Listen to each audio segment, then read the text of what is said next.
Marie Ouedraogo, whose name has been changed to protect her identity, fled her village in northern Burkina Faso when gunmen linked to the Islamic State attacked. She trekked through the bush for 3 days seeking refuge, but was then seized by a group of terrorists. They told me to put my daughter down, and one of them hit me with the back of his gun, and I fell to the ground. All of them raped me. There were 6 of them. When they finished, they discussed whether they should kill me, but they decided it is useless to kill a woman. They got on their motorbikes and left. When she reached the relative safety of Kaya the next day, she was directed to the non-profit group Marie Stopes.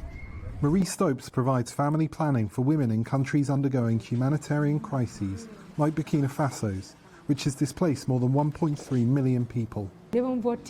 The woman from Marie Stopes immediately gave me some morning after pills and gave me advice as well. I was still traumatized. I could neither eat nor breastfeed my daughter. The lady encouraged me to eat the food she gave me and told me that my life is still worth living.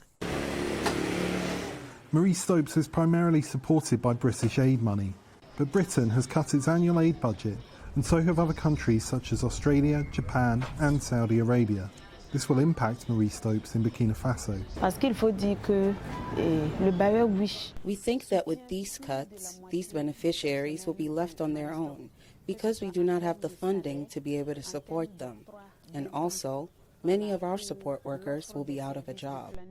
The cuts will affect large numbers of women, says the head of Marie Stopes, Burkina Faso. Overall, we've been able to record more than 500,000 beneficiaries over 2 years. I would also like to point out Burkina Faso's global context of insecurity, which makes women even more vulnerable. The largest international non-profits say the shockwaves of the cuts will be felt by people across Africa in all kinds of situations and will result in deaths. So for countries like the UK and others to be cutting their aid budgets during a global pandemic is extremely short-sighted, and we know it will put the fight back against poverty by many decades. So the UN Secretary General, for example, called these cuts a death sentence, and it really is that stark for many people. Marie Stopes in Burkina Faso could be forced to close most or all of its outreach programs next year if it does not get its funding. For women who fall victim to gang rape, like Ouedraogo, it will mean they may no longer receive emergency birth control or support. Henry Wilkins for VOA News, Kaya, Burkina Faso.